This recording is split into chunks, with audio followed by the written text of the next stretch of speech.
আসসালামু আলাইকুম রহমতুল্লাহি ওবরকাতু। প্রিয় দর্শক, বুখারী শরীফের একটি রেওয়ায়েত আমি আপনাদের সামনে পেশ করতেছি। বনি ইসরায়েলের তিনজন ব্যক্তি তারা পথ দিয়ে চলছিলেন। হঠাৎ করে বৃষ্টি আসলো, তুফান আসলো, সাথে সাথে পাহাড়ের একটি গুহায় তারা প্রবেশ করল।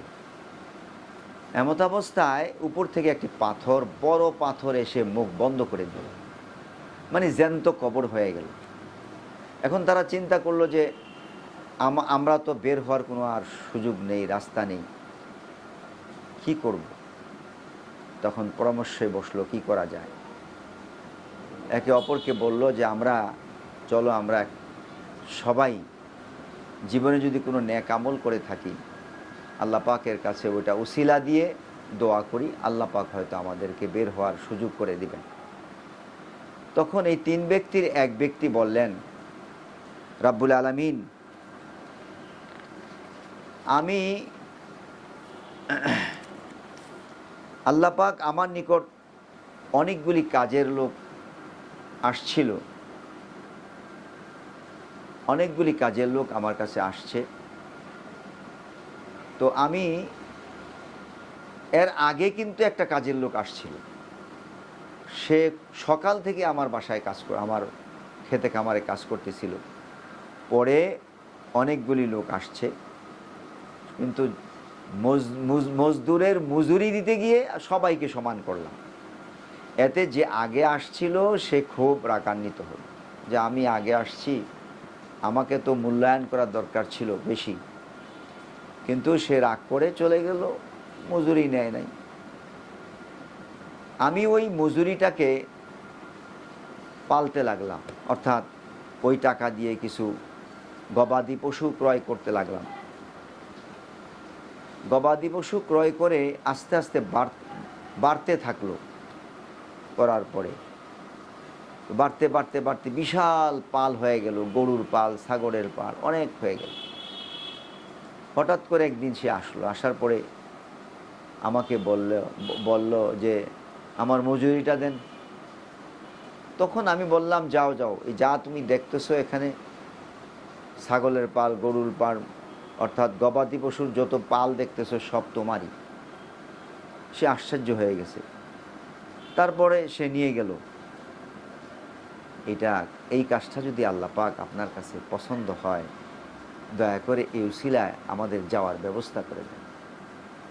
তখন এই দোয়া করার পরে ছট করে একটু সরে গেল পাথরটা, আলো আসতেছিল।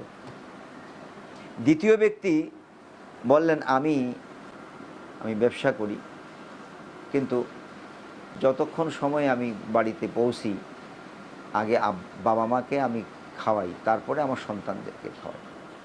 একদিন আমার খুব আসতে দেরি হলো, আব্বা আম্মা ঘুমিয়ে পড়েছে।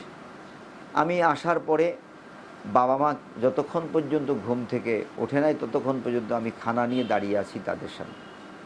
যখন ঘুম থেকে তারা উঠেছে খানা খাওয়াই। এদিক দিয়ে আমার ছেলেমেয়েরা কান্নাকাটি করতেছিল, কিন্তু আমি তাদেরকে খাওয়াই নাই। বাবা মাকে খাওয়ানোর পরে আমার সন্তানদেরকে আমি খাওয়াইছি। এই কাজটা যদি আল্লাহ আপনার কাছে পছন্দ হয়, দয়া করে উসিলা আমাদের যাওয়ার ব্যবস্থা করে। তারপরে পাথরটা আরেকটু সরে গেল, মানুষ যেতে পারবে না। তৃতীয় ঘটনা হচ্ছে,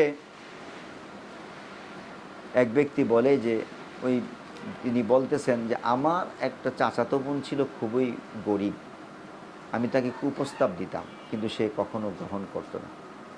একদিন অভাবে পড়ে আমার কাছে কিছু দেরহাম নিতে আসলো, আমি তাকে কুপ্রস্তাব দিলাম, কিন্তু সে রাজি হচ্ছিল না। তারপরে অনেকবার বলার পরে সে রাজি হয়েছে। কিন্তু যখন গুনার কাজে লিপ্ত হব, ঠিক এই সময় সে আমার চাচাতো বোন বলতে লাগলো, হে আল্লাহর বান্দা, আল্লাহকে ভয় করো। আমি আল্লাহর ভয়ে, আল্লাহ পাক, আমি আপনার ভয়ে আমি এই কাজ থেকে দূরে সরে গেলাম।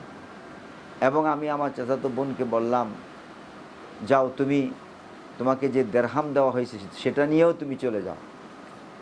আল্লাহ পাক এই কাজটা যদি আপনার কাছে পছন্দ হয় তাহলে আমাদের যাওয়ার ব্যবস্থা আপনি করে দেন। সাথে সাথে পাথরটা সরে গেল। এই জন্য নেক আমল করা নেক আমলের মাধ্যমে উসিলা দিয়ে দোয়া করা, এটার সবুত রয়েছে। এই নেক আমলের উসিলা দিয়ে দোয়া করলে আল্লাহ পাক কবুল করেন, এটা প্রমাণ রয়েছে। আল্লাহ পাক আমাদের সবাইকে নেক আমল করার তৌফিক দান করেন, গুনাহ থেকে বাঁচার তৌফিক দান করেন, পিতামাতার খেদমত করার তৌফিক এনায়েত করেন। এভাবে প্রত্যেকটা কাজের মধ্যে ইসলামী নীতির উপর চলে জীবন সাজাবার তৌফিক এনায়েত করেন। আমিন।